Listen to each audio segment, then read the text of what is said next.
We have mics this time. Welcome back to Hey By The Way. I am your host, Bridget. Should I go by Bobby, I think? Wait. What do you usually do? I guess I'll go by Bobby for this. Oh. If you don't know, Bobby's my modeling name, so I'll probably be going by Bobby in all of these episodes. So, for now, I'm Bobby. This is Abigail. My special guest, Abigail. Yes. Abigail, give us a little introduction, what you do, where you're from. Well, I'm Abigail Taylor. I'm from Virginia, moved to New York almost 2 years ago. Yeah. It will be 2 years in the summer. Woo! Let's see. And I'm a model. Yeah, she is. I'm a model for state management. Yeah. We met through modeling. Yeah, we did. Yeah. This is gonna be a really fun episode because we're actually gonna tailor it to the modeling industry and being curved in the modeling industry, because if there's ever a place where your body is emphasized, this is it. This is the industry, modeling. So I will say there's a lot more to it than your body, but you definitely have to be physically comfortable with your body to do this job. So, Abigail, what would you say has been like the hardest part in terms of like having confidence with yourself in this industry? Like, is it like a lot of people see you naked in this industry? Not naked, but like you are undressing in front of a lot of people. Like, is it that, or is it like knowing you kind of need to be on all the time? Like, you might get booked tomorrow and like, I better look my best. Or like, what do you feel like is the hardest part in terms of like trying to have confidence about your body? I think the hardest part for me, like adjusting wise, was like, I was a student athlete in college, and then like going from like that body that I knew like my whole life, being an athlete like since I was young, and then like all of a sudden not being a student athlete anymore, but still having to like upkeep, you know, like my confidence and like my body, and like especially as like a woman in her early 20s, like your body changes a lot. And like I think from that and then moving here and not being like such a rigorous athlete, like it's like I've had to mentally come back to to myself and like knowing who I am and finding my confidence again, like after those changes in my body. So I think that like was the hardest part for me, because it wasn't like the same, like I mean like my boobs got bigger like when I moved here, like, you know, I didn't have as much muscle tone anymore because I wasn't working out like 3 times a day like I was as a student athlete, and I think like that took my confidence down. But then I had to like remember that I'm in this industry, and like through experience and like shoots with like photographers and like, you know, that sort of thing, I guess, has like helped me like build it back up and like remembering who I am. Like I'm still in this industry for like a reason. Like, you know. And I just try to keep that in my head, like I'm here for a reason, like I got invited to this casting or like this set for like a campaign for a reason. 100%. And like, you know, you just gotta remember that. And sometimes I feel like it's almost like you have to be, I want to be that confident version, because I think part of the reason you do feel insecure when your body changes is because you don't see enough of people's journey with their bodies and like the fact that a body can change and you're still that same person. And so like I would like to that example, because the fact that I feel insecure ever when that happens is because there aren't enough of those examples. You know? But there is something interesting, like when I first, so I don't know if you guys have watched my TikToks. If you want to know more about this, I posted on TikTok, but I gained a lot of weight very quickly during COVID because I stopped taking a stomach medication that was really making me lose a lot of weight, and I started taking Lexapro, which the combination made me gain so much weight so quickly. And also I just like was in the house, like even though I was working out and eating all the same things, like I'm very active usually. And like when modeling started, I felt so out of body. Like that's the thing that like took me a while to adjust with like when I first like put on a lot of weight, was just like I have to like claim this body as my own, because you have to sell this outfit and you have to feel your most confident. And like, but it's not the same that it used to be. And like, but you still have to embrace it. That's the thing, it's the movement. Like I didn't know what poses looked good anymore. I was like, what are my angles? But at the same time I'm like, this is my product to sell, this is my brand, and this is what my body looks like right now, and I have to own that. You know. But it was definitely like, it can be an adjustment.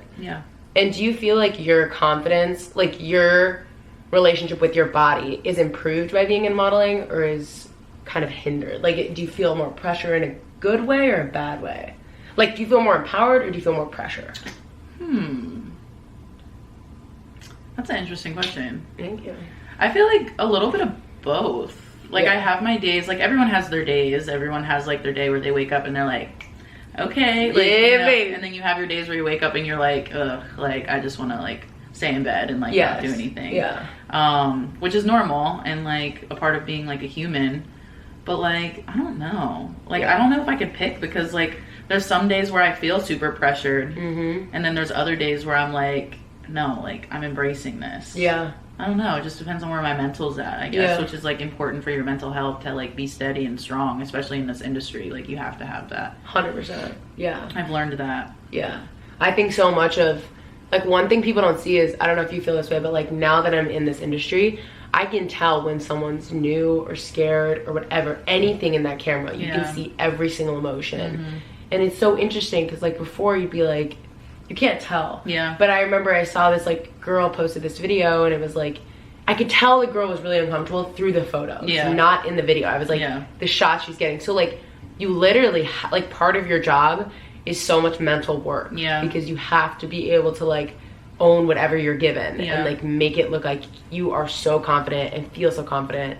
And sometimes it's fake it till you make it and you do feel confident after. Yeah. You know? That part.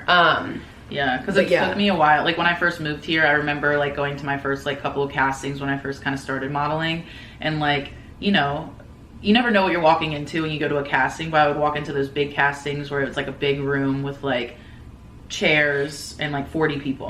Like, 40 other models and then, like, all the stage people and, like, makeup and, like, camera. And everyone's watching. Yeah. It's insane. And, like, going from that into, like, everyone's watching you go as they, like, call your number to, like, come up and, like, take a couple of shots to see if you're gonna be, like, casted or not. Like, Bobby Brown, the makeup brand, I went for that casting, like, when I first started, and it was like, I was so new, I was so nervous, and I think you could definitely tell.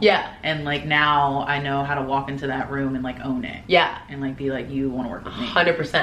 And you have to see it like that because there is some truth to that. Like, you have to show them why they want to work with you. You know? And I don't think it was, like, a night and day change. It was just, like, a process of, like, okay, this is what it is. Like, you walk into a casting, you really never know what you're expecting, but, like, you have to own it. And, like, this is your brand, this is your business, this is, like, what you represent. And, like, don't be scared because you're here for a reason again. Like, 100%. And you're kind of, like, the only way to do modeling is you're kind of, like, fed to the wolves at the beginning. Like, you only get better through experience, and your first shoot, it will always be your worst shoot. And that's not bad. That's just, like, no one in this industry really trains you. I feel like I never had a mother agency. You did. Do you feel like they prepped you more? Yeah, just to explain, a mother agency is, like, an initial agency you get to train you and, like, help you get ready to sign on with, like, a bigger agency. And I just jumped right in with the big agency, so I didn't get, like, the training part. But go ahead. Yeah, so, I mean, like, when I first got started, I had no idea about, like, anything about modeling. And so when that happened, I just kind of took the opportunity, not really knowing what a difference was between a mother agency and, like, a bigger agency. And, like, but I am really glad looking back now that I do have my mother agency because, like, they did help me a lot. Like, I had no idea what was going on. I had no idea what I was doing. And I think if I would have just been, like, signed to a big agency and, like, thrown in there, I don't know though, because my agency, like, they do help a lot though. They're, like, almost like a little bit mother agency-esque because like, they do, like, meet with you a lot, they help you train, they help you with your runway walk before every fashion week, like, they get you digitals for free, like, all that. Like, and I love that about them, which is why I'm with them. But, like, without that, I would have no idea what I'm doing. No, fair. Like, I would literally just have to wing it. Just be like, I hope they like me. Literally. Like, when I went into my very first casting, because I had zero experience, and I, like, tried to tell my agent that at the beginning, and he was like, you got it. And I'm like, no, like, I don't know if you understand. Like, I am just, like, got signed. Like, I don't know what the, So I went, my first, not my first, but one of my first castings with the brand I knew was Shop Bop. And I remember he's taking the photos and I'm just doing the same pose again and again. And he's, like, clicking and he's like, okay, we got it. And I was like, we good? Like, and he's like, you gonna do some more? And I was like, oh my God, because you have to move, like, nonstop. But when I first did it, I literally was like, like, and he was like, yeah, we're good. He's like, could you turn to the side? And I was like, oh my God. I mean, like, I guess I can. I'm like, fine. I didn't even think about that. I didn't know we were doing that, but we're better now. We're better. That's what we do. Okay, but what is, like, one thing you would say, because I think that like being in your 20s, you have such a different relationship with your body than when you're like in high school and middle school. Like you go through so many chapters with your body and like the way you see your body, and I do think a big part of that is influenced by like what's around us, but I think it also is like a personal journey. So what is some advice you would give to your younger self about like confidence, or younger people watching this, or anyone? But yeah. Oof. I put you on the spot. You're getting me these questions. Oh my god, I don't know. That's deep. You could go vice versa. What would your younger self tell your older self now? Be patient, girl. Okay. Your glow up's coming, girl. Be patient, girl. The glow up is on the way. Amazon is trying to get it to be prime shipping, but it's not working out. Oh god. Christmas got a lot on Playing hold. the long game, baby.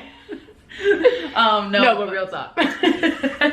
No, but patience. I mean, like, I don't know, man. As a kid, like, I mean, for me, I personally always struggled. Like, I've been like 5'10" since I was in like 6th grade. Yeah. I was taller than all the boys, like, Yeah. you know, all the girls even. Mm-hmm. Like, I was always just like not super skinny or anything. So like, Yeah. I always struggled with that, but I stayed silent. Like, I didn't really talk about it. I didn't really like, I kept to myself. Yeah, 100%. But I think it did like build who I am as a person. Like, Yeah. I feel like I'm very humble, and like I care about like what other people feel really deeply, and I think I'm grateful for that. Yeah. And like even still, like I still struggle with like certain body like positivity like images and like within myself. Like, Yeah, when you look back on younger versions of yourself. yeah.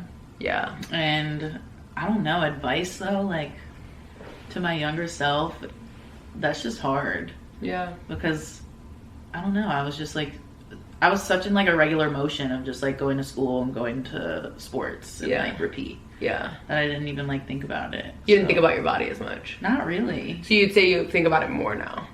Yeah. Interesting. Okay. Yeah. I feel like mine's almost like, even though ironically, like this is probably like, well, probably more like, not the most, but like this is more of a curvy version of myself right now. I think I'm less concerned with my body now, because it's just so not like at the forefront of who I am. Like when I was younger, like I would body check in every single mirror, every reflection I got, constantly watching what I was eating. Like I was on a new plan every single day, and like it wasn't so much that I just like learned to love myself. It's just that I like learned like that is not the thing that I want to be defined by, like for myself too. Yeah. And I also think like subconsciously a big part of it was like who I was surrounding myself with. Like I was in a very, like my high school was very like, everyone was very thin and like didn't eat, and there was a lot of like underlying like trigger warning like eating disorder stuff going on. And I think like what you are around is like what you feel like you need to be, because you feel like I need to fit whatever's around me. Yeah. And I was talking to toxic guys who like really made me feel like that was what defined me, because that's how they talked about girls. And like, so, you know, if you're going through that and that's where you're at and that's the environment you're in, just know that like that is such a small portion of the world. And like That part. whoever makes you happiest in your life, and whatever version of yourself you look like with those people and in that environment, like that's probably where you're meant to be. Yeah, exception for like who you are, not what you look like. What you look like, 100%. Like, I mean, obviously we all, I don't know, we say that, and I feel like we, like, obviously you're never going to get away from it, because you're still going to care, like, what you look like and, like, what other people look like, sure. But, like, for your own self, it's better to try to get those toxic thoughts out of your head and more, like, surrounding yourself with, like, who you are as a person and just being kind and, like, at least doing, like, the little things. Yeah. Because they go a long way. 100%. To, like, help other people and yourself. Yeah. You know, like, be happy, like, go to that coffee shop and get, like, that donut, like do whatever, you know. But if it makes you happy, like that's all that matters. 100%. I think like that's the other thing. Like, I mean, there is a very big, and if you guys want to check out my TED Talk, that'll be coming out in February. Shameless self-plug. But I talk about this in my TED Talk, because there is a market in insecurities. Like, companies do benefit from telling you, like, you need to eat this, you need to do this. Like, if we actually just defined, like, health by health and not by thinness, you know, or like, if we actually define worth unrelated to our bodies, like by happiness and health, they're like a big part of a market that this country runs on would crumble. Yeah. You know? So like there is incentive for you to not think that is so beyond your control. And I think like recognizing that's important, because like I think the reason I am so much happier, even though like, because I'm healthy. Like ironically, like yes, I was a lot thinner, but I was miserable because the things I was doing to be that level of thin were so unhealthy. Like it is unhealthy to be obsessive, you know, in either extreme. Yeah. Like, and so I think now it's like balanced, and whatever your balanced, healthy, happy version looks like is probably what you're meant to look like, you know? And other things affect weight. That's something we never talk about. Like hormones affect weight. Like food sensitivity, that's been a big one for me. Like my body really fluctuates depending if I'm having like GI problems. Like so many things affect weight that we put so much pressure to like make it about food and make it about fitness. And it's like sometimes things are actual like medical stuff, and like that's probably the state your body needs to be in while you're going through like changes, you know? It's like a natural thing for your body to do that. 100%. Because your body knows like what's healthy for you. Yeah. Even like if you don't want it or you don't know it, like your body is still gonna like go to that. Yes. Because it's like survival mode. Which is kind of cool on the body's part. Like the body will do whatever it knows is best, regardless of what your brain says. Like it knows. Just knows. And like do what makes you feel good too. Like go to that workout, or like skip that workout and like sleep in. Yeah. Mental health, like rest. Yes. Also like go to that workout if that makes you feel good. Like I did the workout this morning. And like take care of yourself. And that means a lot of different things in very different stages of your life. You know? And like your timeline is not someone else's. Like do what you need, what your body needs. Like so one other thing I feel like is really cool for us that we can both relate on is being in this industry, and like just I don't know if you want to share the story about like the bar. Oh yeah. But there's definitely like, I haven't personally experienced this, so I can't really talk about it as much, but I have heard like very bad stories of like people who are like curve models. And just in case anyone doesn't know, there's like straight, curve, plus. We're curved because we're more like mid-size. There's plus is like bigger, and then straight size is like 0 to like 4 max. And like fit models too. Fit model is where you just like, how would you explain a fit model? Just like more like, I guess like athletic. More is athletic. what I think. Like for brands like Under Armour, Nike, like the ones that you see, like the 100% ripped thighs and like just like muscular. So, and there's like, I'm sure there's other types, but like those are like the main categories. So people have had like like plus size or curve girls and straight size girls, and you know, fit girls. Like everyone would probably say in some ways have had different experiences with some things, like being in this industry and being treated differently based on that, because there is emphasis on that, because you're literally like categorized by that. So Abby's gonna share a little story about an experience if you want. Yeah, so I guess I haven't really had any terrible experiences before, and then I guess maybe like 7 months ago, I was invited to a club with, you know, other models, and you know, they were telling us that, you know, that we were going to be let in and like given a table, and like it was like an event, like this was like we had a promoter and everything, and like our names were on the list if we wanted to go. And so, you know, like I went, I took my Saturday night and like got ready and like met up with a couple of other like curve and plus models like beforehand to go together, and showed up, and we were not let in. Our names were on the list because when we first got there, the lady at the door like had our names like on the list, and then once the promoter got there and like saw us and like what we looked like, he was giving us excuses, telling us our outfits weren't good enough, telling us like not tonight, like another night, like this must be a mistake, like this isn't, like laughing, and they were like laughing. There was like 2 girls like that were at the door that were like giggling at us, that were way thinner than we were, and like making jokes about like how we were like not getting in. which was like degrading. Like it, you know, like for anyone, like luckily I have a pretty strong mental health and like confidence and within myself and like who I am as a person, that like I know that that's just like shady. 100%. And like I didn't need to see anything else but that. Like it could have ruined my night, and it did ruin some of the girls that I was with, like their night. Like they just went home and they were like upset and sad, and like I don't know, like that's scary because like anyone could go home and like not be okay. And that's very real and that's very natural, because it was a shitty feeling. Like you get so excited, you meet up with the girls and you're going to this club, like oh my gosh, you got invited, especially being new in the modeling industry, trying to make other friends. And you've also earned your right, like you hustle, like you work just as much as everyone else. And we were invited. Like it's not like we don't have like our board like posted on like my agency's page. It's like everyone, and they can't like see what I look like.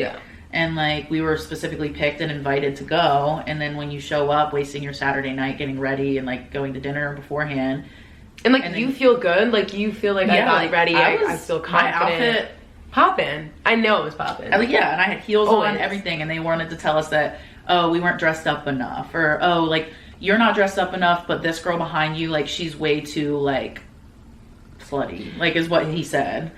And like it was just like, no, like she looks great. And like, you know, he wouldn't tell me the real reason why he wasn't letting us in, and so I handled that accordingly, like with some people that knew him, and you know, things worked out in the end, but it was not like, it was a bad experience. Like it wasn't, oh my god. And like the worst part is like, at least for me, another reason I'd gain weight was like I was extremely restrictive with my eating, and like I needed to gain weight. But when I gain weight, one thing I promised myself I wouldn't do is defend all the time to people why I gained weight. Like I wanted it to seem okay that I gained weight. I didn't need to be like, oh, it's okay though because I used to like not eat, so it's okay that I gained weight. You know, because I'm like, that's not healthy either. Like there shouldn't always be a caveat for why you gain weight. Like sometimes you just need to gain weight.